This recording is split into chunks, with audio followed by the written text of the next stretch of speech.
You already know what you need to do. Not tomorrow, not next week. Now. And the truth is uncomfortable, so you avoid it. It's not that you don't have the knowledge, it's not that you don't have the time, and it's definitely not that you're incapable. You simply don't act. You wake up with intentions, you go to bed with excuses, and somewhere in between, you promise yourself you'll do it later.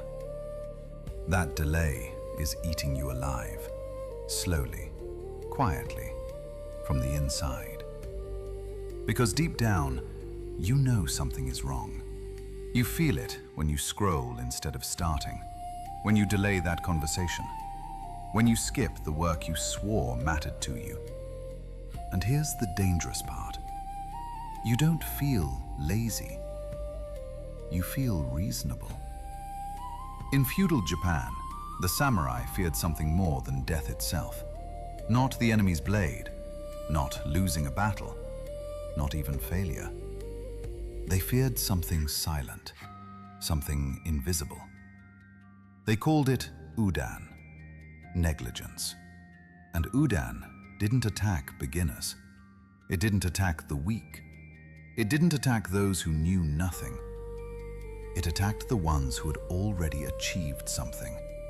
The trained, the disciplined. The ones who said, "I've earned a little rest." The ones who believed they had already arrived. Udan whispers. It doesn't shout. It sounds like, "I'll start tomorrow. I deserve a break. I already proved myself." And by the time you notice it, your edge is gone. But the samurai didn't just fear udan. They created a cure. A principle so sharp, it was said to cut straight through doubt itself. They called it ketudan. Decision without hesitation. Action without negotiation. Knowing and doing, becoming the same thing. Today, you're going to learn the story of a young man who achieved his greatest dream and nearly lost everything because of one small moment of negligence. A mistake that looks harmless. A mistake you might be making every single day without realizing it. This is not just a story. It's a mirror. And if you're honest with yourself, you'll recognize what's staring back at you. Chapter 1, The Ascension. Tishi was 12 years old when he saw a samurai for the first time. Not in a battle, not in a story, not in a legend. It was an ordinary morning. A man stopped by the village well to drink water. That was all. But something about him was different. He didn't rush. He didn't waste a single movement.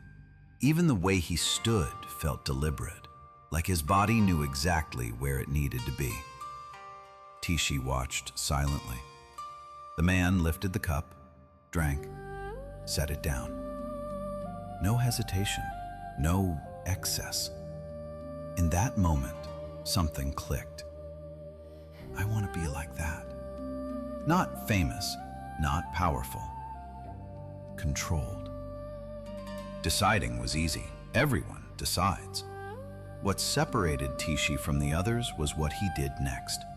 While the village still slept, Tishi woke before the sun. While other boys played, he trained. While others rested, he repeated the same movements again and again. His hands cracked, his muscles burned, his legs trembled. He kept going. He practiced basic cuts until they felt boring. Then, he practiced them more. He studied strategy until his eyes ached, not to feel smart, but to understand. When others laughed, he trained. When others quit, he stayed. Day after day, month after month. 3 years passed. Then something rare happened. At 15, Tishi was accepted into Master Yamada's sword school, one of the most respected in the entire province. Only 5 students were chosen each generation. 5. Tishi was one of them. The training was brutal.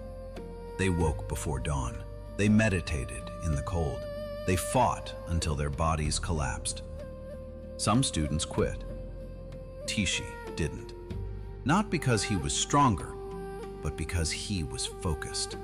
He wasn't training to survive. He was training to become someone else. He didn't just want to be a samurai. He wanted to command armies, to advise leaders, to shape battles before swords were even drawn. At 18, he graduated. The ceremony was simple. Master Yamada placed 2 swords in his hands, the katana and the wakizashi. "You have earned the right to carry these," the master said. "But remember this, the real battle begins now."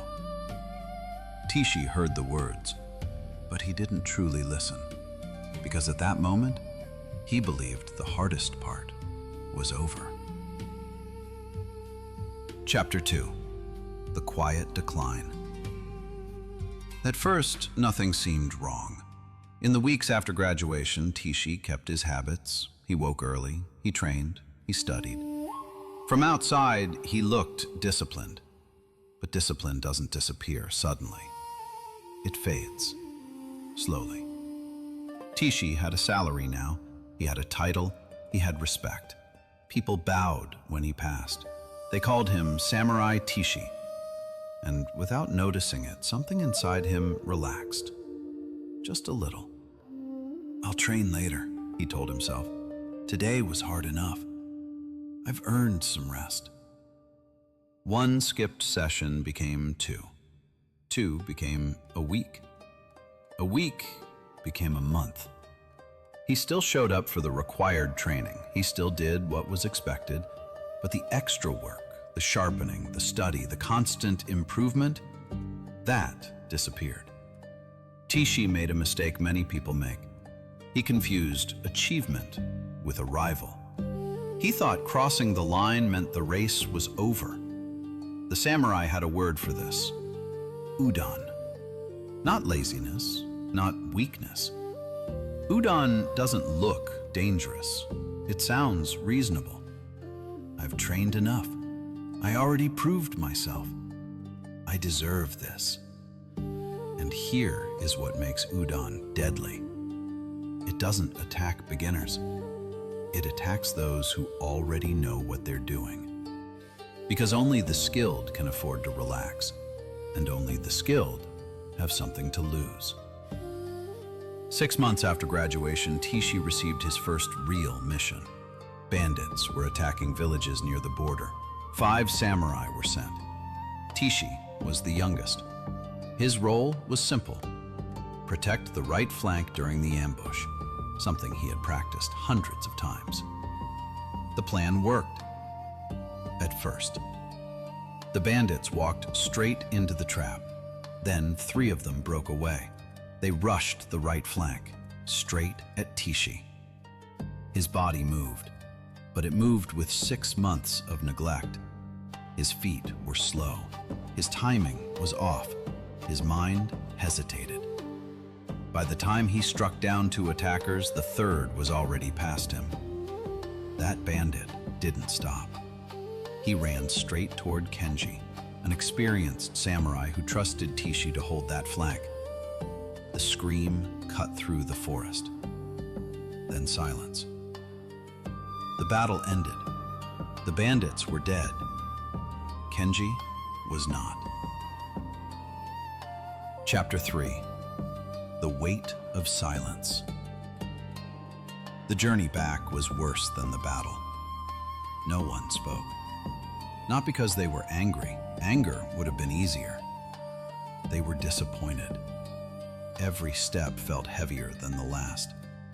Tishi could feel their eyes on him. Not accusing, just quiet. That silence followed him all the way to the dojo. Master Yamada was waiting. He already knew. News like that traveled faster than any messenger. "Tishi," the master said calmly. Come with me. They walked to the Zen garden. The gravel crunched beneath their feet.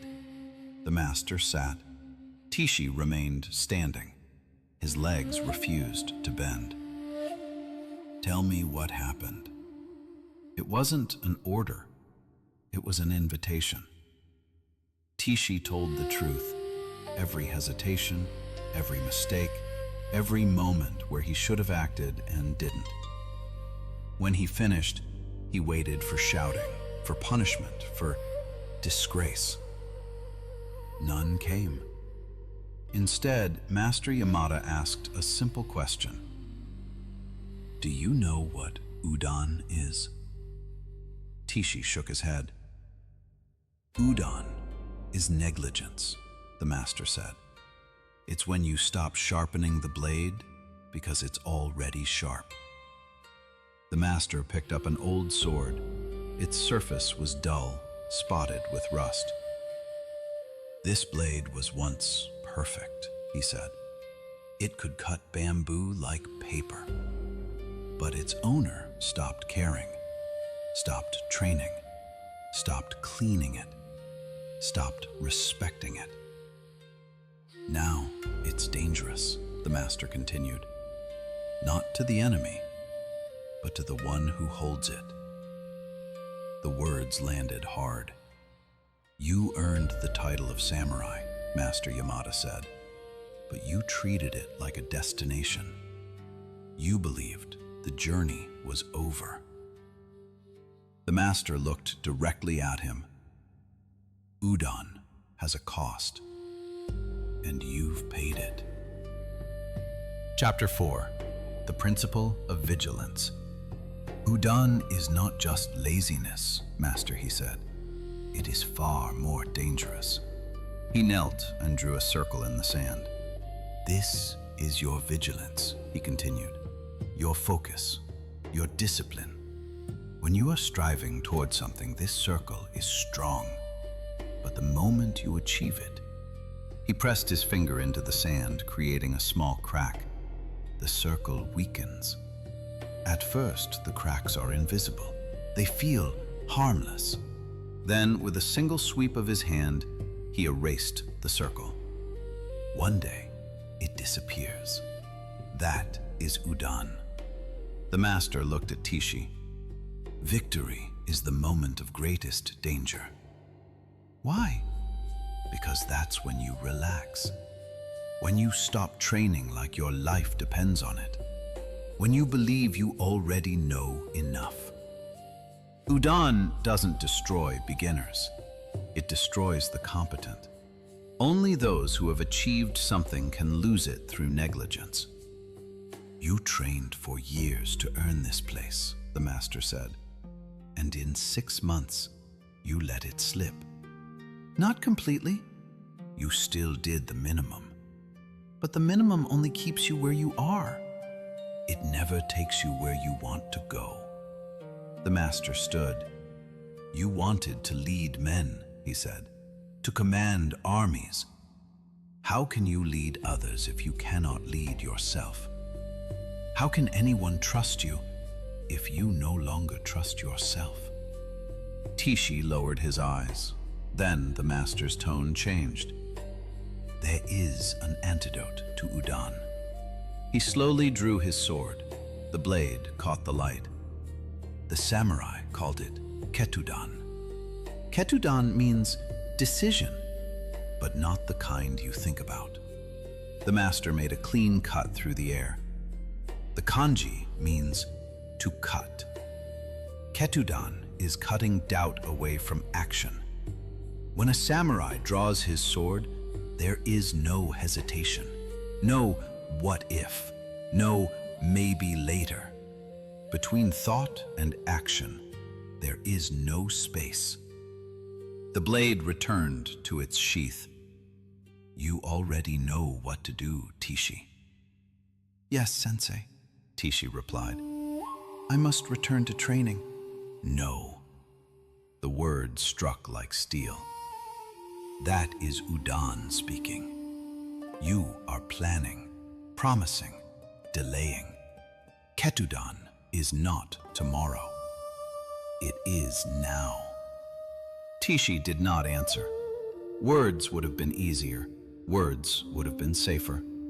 Instead, he bowed deeply.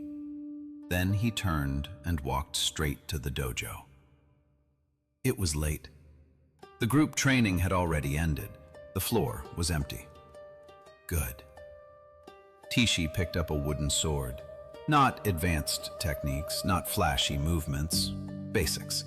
The same cuts he had practiced as a boy.